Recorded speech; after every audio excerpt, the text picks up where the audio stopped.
Hello friends, good night. তো আজকে রাতের মেনুতে আমি বানালাম এই দেখো তড়কা। তো তড়কার ডাল তোমাদের দেখিয়ে দিলাম হলুদ লবণ দিয়ে। তড়কার ডালটা ভালো করে সিদ্ধ করে নিয়েছি।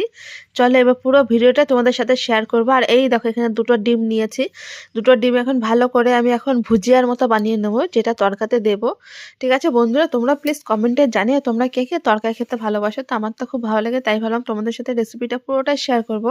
তো আজকে রাতের মেনুতে রয়েছে তড়কা আর পরোটা। তোমরা দেখতেই পাচ্ছ ভালো করে ডিমের ভুজিয়াটা আমি বানিয়ে নিয়েছি। তো এখন এটা আমি মোটামুটি তরকার ভেতরে ঢেলে দেবো একবারে। এই যে সিদ্ধ করে এই যে ডালটাকে ভালো করে সিদ্ধ করে রেখেছি এর ভেতরে এখন মিশিয়ে দিলাম। চলো তরকাতে কি কি মশলা দেব, কি কি উপকরণ আমি ব্যবহার করব পুরোটাই তোমাদের সাথে শেয়ার করব। এই দেখো কড়াইয়ে তেল দিয়ে দিয়েছি, কড়াইয়ের তেল গরম হয়ে গেছে। আর আমি বেশ কিছুটা পরিমাণে পেঁয়াজ কুচি নিয়ে নিয়েছি। আর এই দেখো এখানে রয়েছে রসুন। আর এই দেখো তেল কতটা গরম হয়ে গেছে, যার জন্য পেঁয়াজ কুচিগুলো বেশ দিয়ে দিলাম, দিয়ে এখন ভালো করে নাড়িয়ে নেব।